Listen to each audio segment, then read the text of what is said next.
Evangelio poniéndonos de pie y cantando el aleluya. Tus palabras, Señor.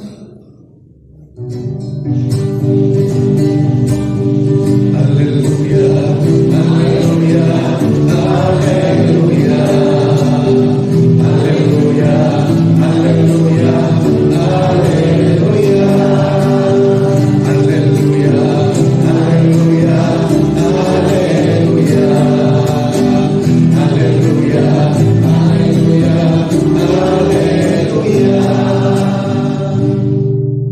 Tus palabras, Señor, son espíritu y vida. Tú tienes palabras de vida eterna. Aleluya, aleluya, aleluya, aleluya, aleluya, aleluya, aleluya,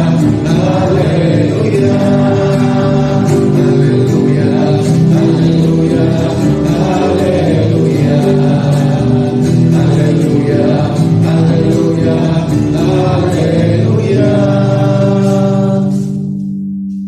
El Señor esté con ustedes. Evangelio de nuestro Señor Jesucristo según San Lucas. Gloria a ti, Señor. Un doctor de la ley se levantó y le preguntó a Jesús para ponerlo a prueba: Maestro, ¿qué tengo que hacer para heredar la vida eterna?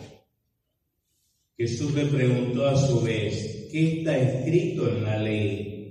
¿Qué lees en ella?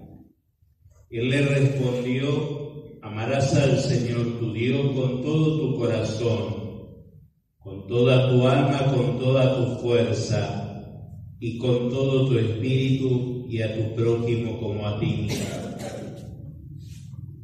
Has respondido exactamente, le dijo Jesús. Obra así y alcanzarás la vida.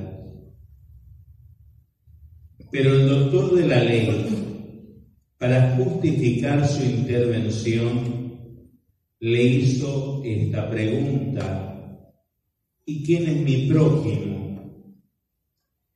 Jesús volvió a tomar la palabra y le respondió: un hombre bajaba de Jerusalén a Jericó y cayó en manos de unos ladrones, que lo despojaron de todo.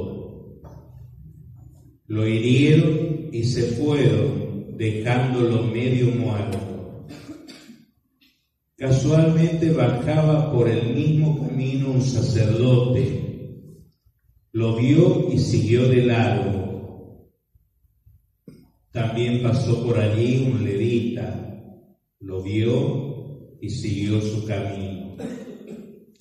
Pero un samaritano que viajaba por allí, al pasar junto a él, lo vio y se conmovió. Entonces se acercó y vendó sus heridas, cubriéndolas con aceite y vino. Después lo puso sobre su propia montura. Lo condujo a un albergue y se encargó de cuidarlo. Al día siguiente sacó 2 denarios y se lo dio al dueño del albergue, diciéndole: cuídalo y lo que gaste de más te lo pagaré al volver. ¿Cuál de los 3 te parece que se portó como prójimo del hombre asaltado por los ladrones? El que tuvo compasión de él, le respondió el doctor. Y Jesús le dijo: ve y procede tú de la misma manera. Palabra del Señor. Gloria a ti, Señor Jesús.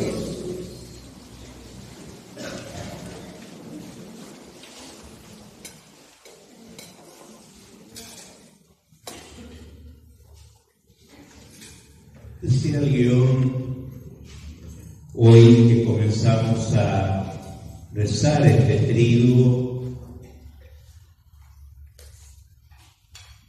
para hacer memoria de un año más de la coronación Pontificia de nuestra Madre,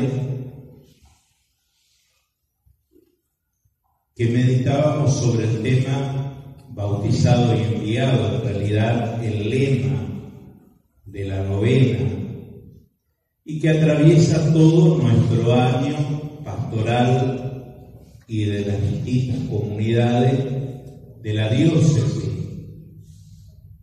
y se supone de toda la Iglesia, porque se cumplen 100 años de esa exhortación del Papa Benedicto XV, donde en aquel tiempo invitaba a los cristianos a propagar la fe. Es decir, lo invitaba a evangelizar. A raíz de eso se pensó el Papa Francisco un año en un mes misionero extraordinario, el mes de octubre, y en la diócesis se pensó vivir en 3 etapas ese mes extraordinario de un modo ordinario, en las comunidades, en los grupos, en la familia, cada uno en su vida, en su itinerario espiritual. ¿Qué área es la que tiene de su persona, de su vida, la que tiene que ser evangelizada, misionada? Es decir, tiene que llegar la buena noticia.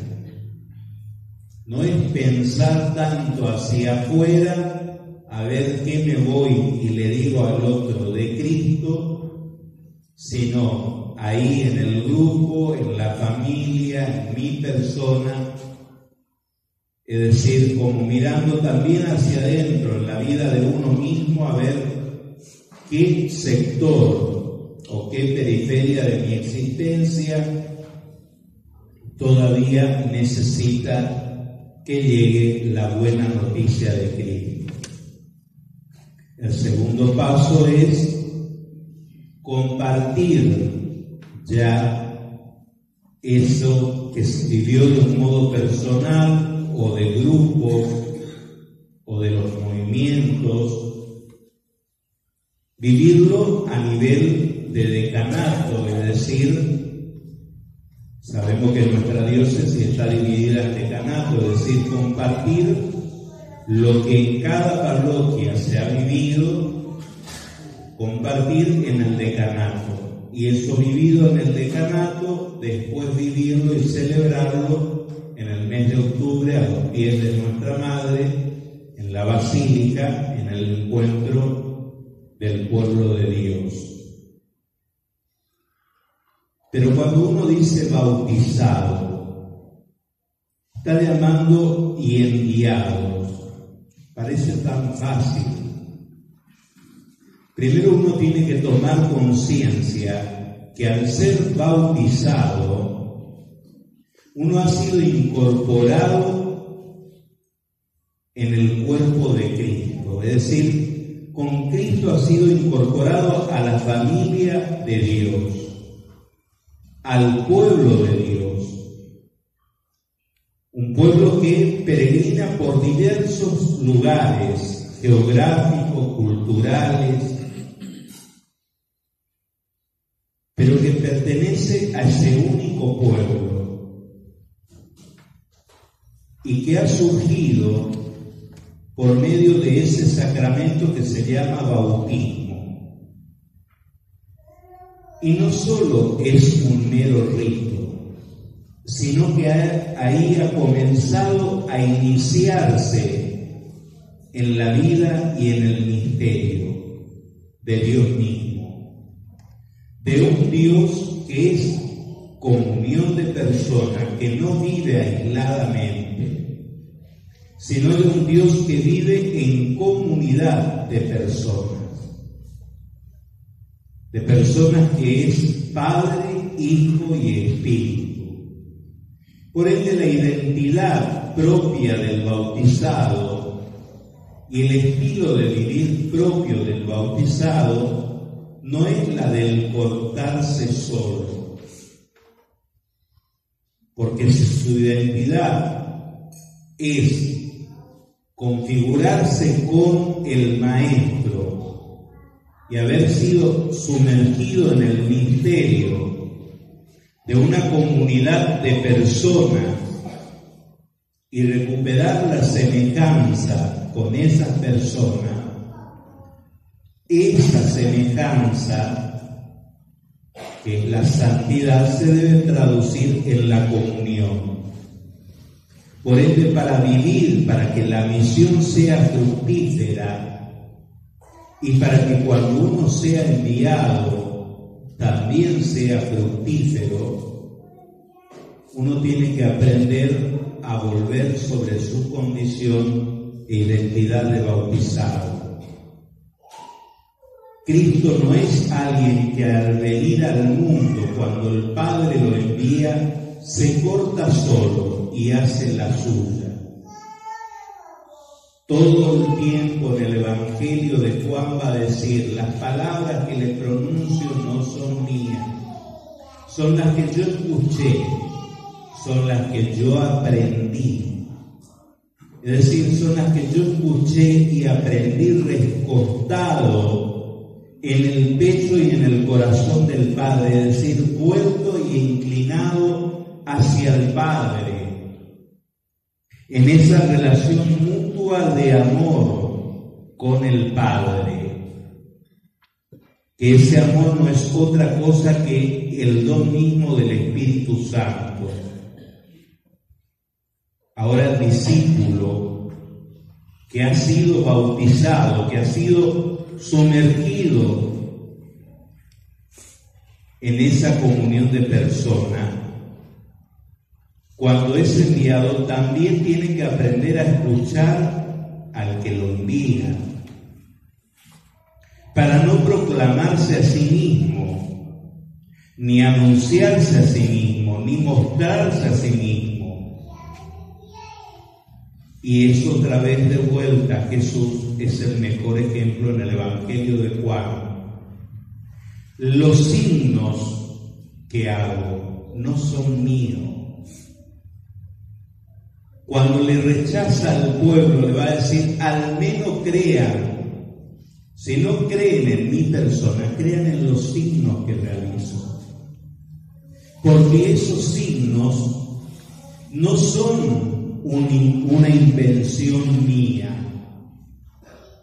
sino son aquellos que lo que yo contemplé y vi hacer al Padre, y el Padre me lo envió a hacer.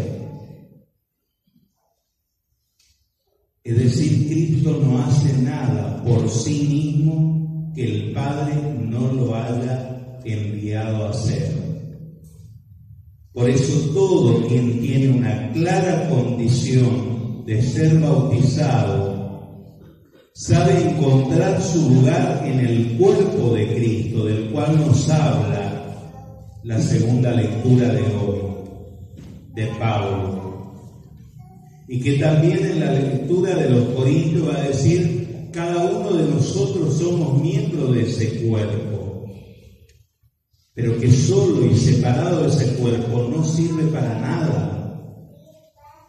Y por eso tenemos que aprender de lo que nos repetía en el día de la confirmación el vicario general. Aprender lo que significa la comunión en la iglesia. Aprender también de que uno no es comunión, no es aprender hacer cosas con aquel que me llevo bien o que me entiendo bien o cuando paso bien o cuando me siento bien. La comunión brota de la misma vida trinitaria de las personas divinas. Y si nosotros tenemos impresa la imagen trinitaria en nuestro ser desde el momento del bautismo, cuando nos cortamos solos, cuando no quiero hablar con el otro, cuando no, que le pregunte fulano, mengano, el otro.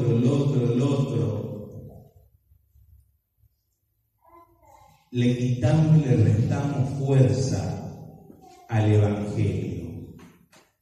Y vuelvo a repetir algo que quizás haya quedado más que en el cajón o quizás en el basurero.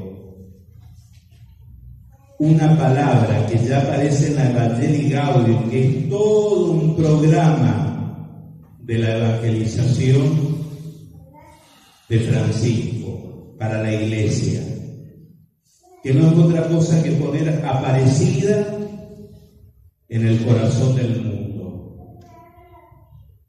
Si cuando ustedes que pretenden evangelizar se están haciendo la guerra unos y otros, ¿a quién le van a convencer que creer en Cristo vale la pena?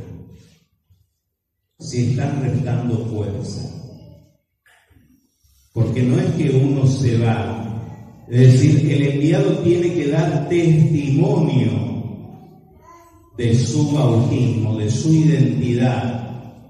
Dar testimonio no solamente con la palabra. Cristo termina de sellar las palabras y los signos con su muerte en la cruz. Por eso los que los contemplan van a decir, verdaderamente este hombre era hijo de Dios. Y por eso ya en los comienzos del cristianismo, como Tertuliano, un escritor cristiano, va a decir, la sangre de cristiano es la semilla, la sangre del mártir es el abono para muchos cristianos. No te vayas, Juanchi, porque te vas a tener que cantar de vuelta. Es decir, es lo que multiplica cuando uno aprende a morir. Y hoy nosotros tenemos que aprender a vivir nuestro ser bautizado en lo cotidiano. El bautismo tiene un hermoso signo. Cuando nosotros comenzamos y nos traen para bautizar, nos reciben en la puerta, porque se supone que es un sacramento de la iniciación. Yo comienzo a caminar en el misterio y hacia el misterio. Y fíjense dónde está la puerta. Me reciben en la puerta y desde la puerta me van trayendo hacia la asamblea. Y si me ubican en la asamblea, me están ubicando en el lugar del cuerpo de Cristo. Pero también me están poniendo de cara hacia otro lugar donde se desarrolla todo el sacrificio, que es uno de los sacramentos de la iniciación cristiana, la Eucaristía. Y así sucesivamente el bautismo tiene su peregrinación hacia la pila, hacia el cirio que es Cristo, hacia la palabra que es Cristo, hacia el altar que es Cristo. Y eso está indicando movimiento. Es decir, ya ahí está indicando que es misión. Ahí está indicando que no es recibí y me quedo tranquilo. Comencé. Y fíjense, los sacramentos de la iniciación cristiana, bautismo, confirmación, Eucaristía. Y si uno recibe esos tres sacramentos, ¿quiere decir que ya terminó con ello la vida cristiana? Recién se comienza a iniciar. Y la vida cristiana no termina aquí. Como toda materia en la vida y como toda profesión, siempre hay una materia introductoria que te abre mínimamente la cabeza en el mapa conceptual de lo que vos estás queriendo aprender en medicina, en traumatología, en kinesiología, en ingeniería, en arquitectura, en filosofía, en teología. Siempre hay una materia que se llama introducción, que te da un mapa conceptual. ¿Aprobaste introducción? ¿Aprobaste todo? ¿Toda la carrera? Es más, en medicina quien no aprueba anatomía no puede seguir avanzando. Pero ¿aprobaste anatomía? ¿Aprobaste la carrera? No. Tenés que seguir avanzando. En la vida cristiana, tener los sacramentos de la iniciación cristiana no significa ya está, como a veces hacemos con los niños.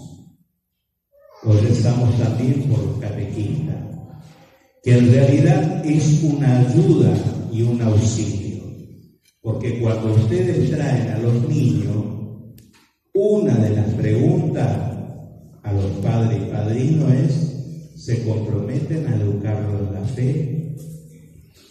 Y responden: sí, nos comprometemos.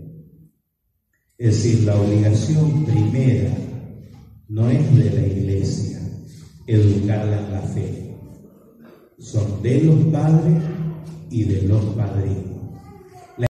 Pero no puede sustituir.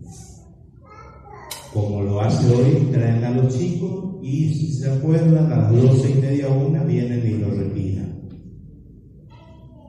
Recemos para que Dios también nos dé abundante catequistas.